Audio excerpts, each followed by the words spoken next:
Hello everyone. स्वागत है आप सभी का चौधरी आईएएस एकेडमी प्लेटफॉर्म पर। आशा करती हूँ कि आप और आपकी फैमिली में सभी अच्छे होंगे। अपना और अपनों का ख्याल रखें, बड़ों का सम्मान करें, छोटों को प्यार दें और अपना व्यक्तित्व इस प्रकार से विकसित करें कि महिलाएं आपके साथ सुरक्षित महसूस करें। तो चलिए स्टार्ट करते हैं आज का सेशन।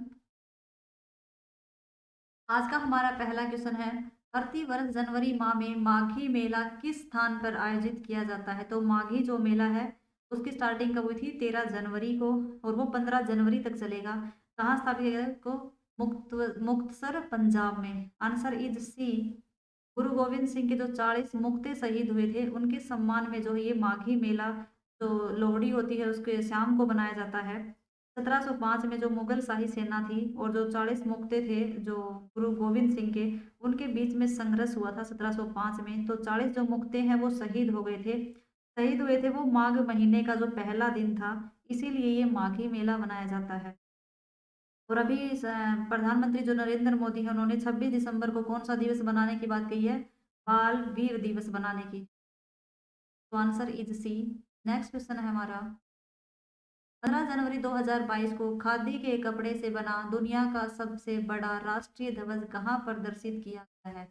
तो वो प्रदर्शित कहाँ किया गया है? आंसर इज ए, जैसलमेर में किया गया है, लोंगेवाला में। आपको ये ध्यान रखना है। 225 फीट का जो लंबा था और 150 फीट चौड़ाई थी उसकी। खादी जो ग्रामोद्योग आयोग है उसकी स्थापना कब हुई थी? 1950 में हुई थी। हेडक्वार्टर कहाँ है उसका? मुंबई में है। अध्यक्ष कौन है? वो है विनय कुमार सक्सेना। और इससे रिलेटेड ही खादी से रिलेटेड जो प्रोजेक्ट बोल्ड, जो एक प्रोजेक्ट बोल्ड जो कि उदयपुर राजस्थान से चलाया गया था, वो किससे रिलेटेड था? वो था बांस से रिलेटेड था। जैसलमेर में जो प्रोजेक्ट बोल्ड चलाया था वो चलाया था बीएसएफ के द्वारा, और उदयपुर में जो चलाया गया था वो था प्रोजेक्ट बोल्ड। और जैसलमेर में ही जो थार मरुस्थल है वहां पे हाइबोडेंट सारक मछली के अवशेष भी मिले हैं। तो आपको ये ध्यान, answer is a. Next question है हमारा, भारत में प्रतिवर्ष राष्ट्रीय स्टार्टअप दिवस कब बनाया जाता है? तो प्रतिवर्ष जो है स्टार्टअप दिवस 16 जनवरी को बनाया जाता है। आंसर इज 16 जनवरी को बनाया जाता है। 16 जनवरी 2016 को जो है स्टार्टअप की योजना की शुरुआत की गई थी। 10 जनवरी से लेकर ये 16 जनवरी तक एक सप्ताह तक इसका आयोजन किया जाएगा स्टार्टअप दिवस का। सबसे बड़े बड़े बड़े जो स्टार्टअप होते हैं उनको यूनिकॉर्न कहा जाता है।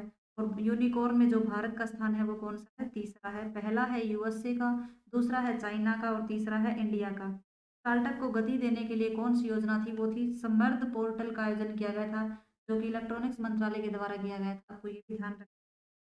नेक्स्ट क्वेश्चन है हमारा, हाल ही में किस गांव को देश का पहला नैपकिन मुक्त गांव घोषित किया? तो नैपकिन जो मुक्त गांव है वो किसको किया गया है? वो है कुमलुंगी गांव, जो कि केरला का है। कौन सा है? कुमलंगी गांव केरला का है। आपको ये ध्यान रखना है।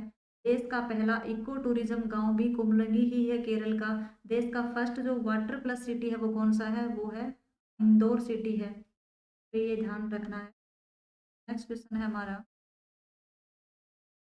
14 जनवरी 2022 को भारत के किस पड़ोसी देश ने अपनी पहली बार राष्ट्रीय सुरक्षा नीति जारी की? पहली बार जो राष्ट्रीय सुरक्षा नीति है वो पाकिस्तान ने जारी की है। और कब से कब तक? वो किसने शुरू की है? पाकिस्तान ने 2022 से लेकर 2026 तक इस सुरक्षा नीति जो है वो पहली बार इन्होंने जारी की है। नेक्स्ट क्वेश्चन है हमारा, हाल ही में किस देश ने भारत में निर्मित ब्रह्मोस मिसाइल खरीदने के लिए भारत के साथ 375 मिलियन अमेरिकी डॉलर का अनुबंध किया है? तो जो ब्रह्मोस मिसाइल है उसकी खरीदारी के लिए 375 मिलियन अमेरिकी डॉलर का अनुबंध किसने किया है? तो फिलीपींस ने किया है। ये समझौता किसके बीच हुआ? भारत और फिलीपींस के। एक सुपरसोनिक क्रूज मिसाइल है ये, कि दागो और भूल जाओ। 2.8 मैक इसकी स्पीड है। और ये ब्रह्मोस मिसाइल जो वो भारत और रूस के द्वारा बनाई गई है। और इसका नाम जो वो ब्रह्मोस मिसाइल का किस नदी के नाम पर रखा गया? आपको ये भी ध्यान रखना। और अभी हाल ही में आईएनएस जो विशाखापट्टनम से जो ब्रह्मोस का सफल प्रशिक्षण किया गया है, वो हाल में आईएनएस जो विशाखापट्टनम है उसका ब्रह्मोस का जो सफल आईएनएस विशाखापट्टनम से। तो आंसर इज। नेक्स्ट क्वेश्चन है हमारा,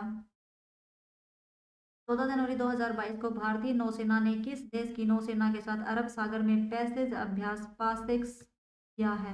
तो जो पैसेज अभ्यास है या जो पासेक्स है वो कौन सी उसके अंदर? भारत और रूस के साथ। वो आंसर इज बी। भारत और रूस के साथ। आईएनएस जो कोची है वो भारत की तरफ से भाग लिया है और ये कहाँ होने वाला है, वो है अरब सागर में होने वाला है। आपको ये भी ध्यान रखना है। समुद्र शक्ति और जो गरुड़ शक्ति है वो किसके साथ है, वो है इंडोनेशिया के साथ है। ध्यान रख। नेक्स्ट क्वेश्चन है हमारा, हाल ही में किसने ग्लोबल इकोनॉमिक प्रोस्पेक्ट रिपोर्ट जारी की है। तो ग्लोबल जो इकोनॉमिक प्रोस्पेक्ट है वो किसके द्वारा जारी की जाती है, वो जारी की जाती है रिजर्व बैंक के द्वारा। Answer is a. में क्या होता है, तो भारत की जो ग्रोथ रेट होती है, जीडीपी वगैरह वो बताई जाती है। कोविड-19 का जो प्रभाव है उससे रिलेटेड कुछ प्रोस्पेक्ट होंगे। स्पष्ट जो मंदी की बात की गई है वो इसी में की गई है। 2021 और 22 में जो जीडीपी ग्रोथ रेट रहेगी वो कितनी रहेगी, 8.3%। 22 और 23 में कितनी रहेगी, 8.7%। 23 और 24 में कितनी रहेगी, 6.8%। ईज ऑफ डूइंग जो बिजनेस है वो भी वर्ल्ड बैंक के द्वारा ही जारी होता है। वुमेन डेवलपमेंट जो इंडेक्स है वो यूएनडीपी के द्वारा जारी किया जाता है। विश्व जो जोखिम रिपोर्ट होती है वो किसके द्वारा जाती है, विश्व आर्थिक मंच के द्वारा जारी की जाती है। ग्लोबल जो इकोनॉमिक आउटलुक होता है वो कौन करता है, अंतर्राष्ट्रीय मुद्रा कोष के द्वारा, इंटरनेशनल मॉनेटरी फंड आईएमएफ के द्वारा होती है। जो पहला बहुआयामी गरीबी सूचकांक है वो किसके द्वारा जारी किया गया है, तो वो जारी किया गया है नीति आयोग के द्वारा।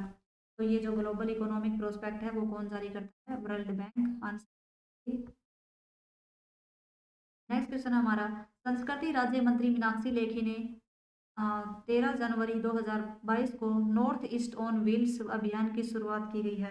तो ये नॉर्थ ईस्ट ऑन व्हील्स की शुरुआत वो कौन करता है, संस्कृति मंत्रालय के द्वारा की गई है। और जो अमेजिंग नमस्ते फाउंडेशन है उसके द्वारा की गई है।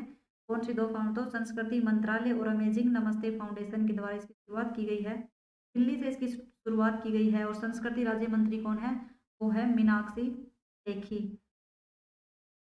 इसमें जो 75 बाइकर होते हैं सुरक्षा, सड़क सुरक्षा को बढ़ावा देने के लिए जो वो शुरू की गई है एक्ट ईस्ट पॉलिसी। ये ध्यान रखना है। आंसर इज डी, नई दिल्ली से इसकी शुरुआत हुई अभियान की। नेक्स्ट है हमारा, हाल ही में किस राज्य सरकार ने नर्सिंग नीति को मंजूरी प्रदान की है। तो जो नर्सिंग नीति जो मंजूरी प्रदान की है वो हरियाणा ने की है 1 जनवरी 2022 को। तो ये ध्यान रखना है। Thank you. आशा करती हूँ कि आज का सेशन आप लोगों को पसंद आया होगा। पसंद आए तो लाइक शेयर एंड सब्सक्राइब करें, अपने साथियों के साथ शेयर करें। धन्यवाद।